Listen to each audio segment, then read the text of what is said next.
दोस्तों नमस्कार, मैं विकास कुमार, आपका दोस्त और बिजनेस कोच। दोस्तों, फ्री व्यापार स्कूल में आप लोगों का बहुत बहुत स्वागत है।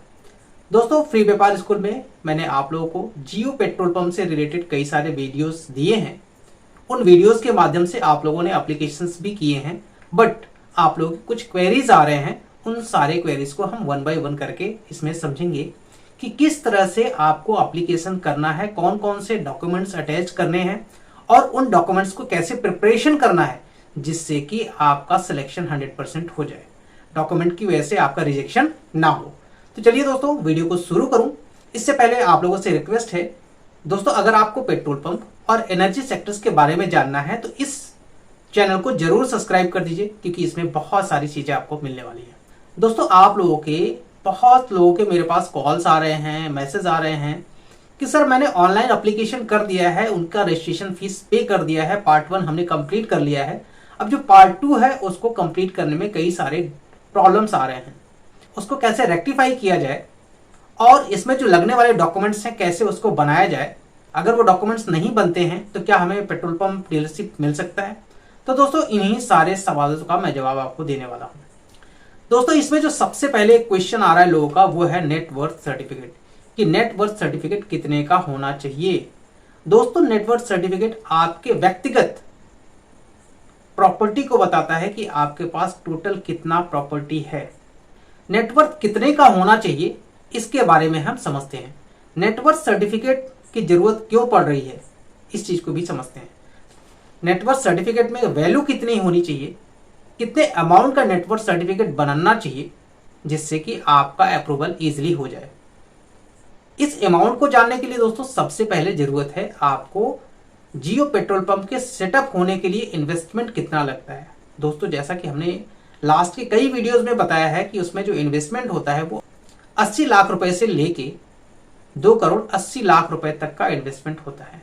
तो आप ये सोच सकते हैं दोस्तों, जहां पे 2 करोड़ 80 लाख रुपए का इन्वेस्टमेंट है वहां पे आपका टोटल नेटवर्थ कितना होना चाहिए। एक सिंपल सा है कि आपके पास जितनी प्रॉपर्टी है, जितना आपके पास बैंक बैलेंस है, सारे पैसों को आप जो है बिजनेस में तो नहीं लगा देंगे। तो इसके अकॉर्डिंग देखा जाए तो नेटवर्थ सर्टिफिकेट जो होना चाहिए कम से कम 3 करोड़ से लेके 10 करोड़ के बीच में नेटवर्थ सर्टिफिकेट होना चाहिए आपका। अब नेटवर्थ सर्टिफिकेट जो बनाएगा वो बनाएगा रजिस्टर्ड सीए, जिनका यूनिक आइडेंटिफिकेशन नंबर होना चाहिए, यूडीन नंबर होना चाहिए।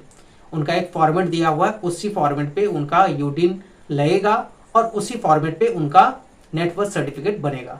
जमीन के पेपर्स के लिए यहाँ पे दोस्तों आपके पास 2 ऑप्शन है। एक, अगर आपका सेल्फ की जमीन है या फिर आपने लीज पे लिया है तो लीज डीड करवा के आप ले सकते हैं, या फिर सेल्फ की जमीन के जो भी उनके डॉक्यूमेंट्स होते हैं, जैसे खतौनी के पेपर हो गए, 7/12 हो गए और खतियान, जो भी अलग अलग डिस्ट्रिक्ट में, अलग अलग स्टेट में उनको कहते हैं, रेवेन्यू डिपार्टमेंट से जो डॉक्यूमेंट्स मिलता है वो चलेगा। ठीक, इसमें दोस्तों दूसरा ऑप्शन ये भी है कि आप प्रॉपर्टी को, जमीन को प्रपोज भी कर सकते हैं कि मैं एप्लीकेशन कर रहा हूं, इनकेस मेरा सिलेक्शन होता है तो मैं इस जमीन को ऑफर करूंगा, उस जमीन को मैं रिलायंस बीपी जियो पेट्रोल पंप के लिए दे दूंगा। तो दोस्तों यहाँ पे 2 ऑप्शन है, एक आपकी खुद की हो या फिर लीज पे हो, दूसरा आपको प्रपोज करना है। उसके लिए दोस्तों आपको बनाना पड़ेगा एफिडेविट।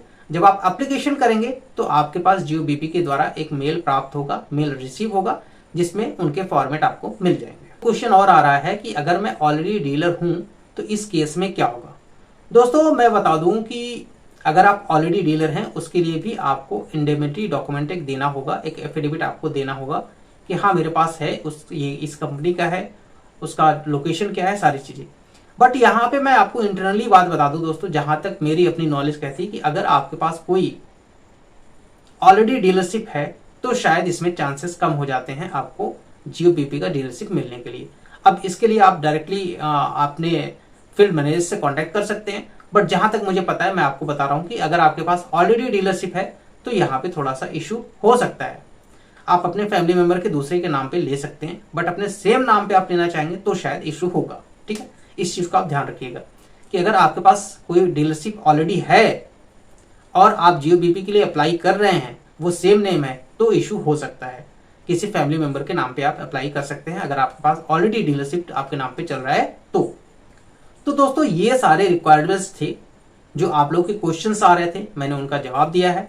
और दोस्तों इस वीडियो को ज़्यादा से ज़्यादा लोगों के पास शेयर कीजिएगा, क्योंकि जिनको भी जियो बीपी डीलरशिप के लिए एप्लीकेशन करना है वो इन सारे डॉक्यूमेंट्स के बारे में पहले से ही समझ जाएं, तभी जाके ऑनलाइन एप्लीकेशन करें। ठीक है, तो मिलते हैं दोस्तों इसी टाइप की नेक्स्ट वीडियो में, तब तक के लिए धन्यवाद।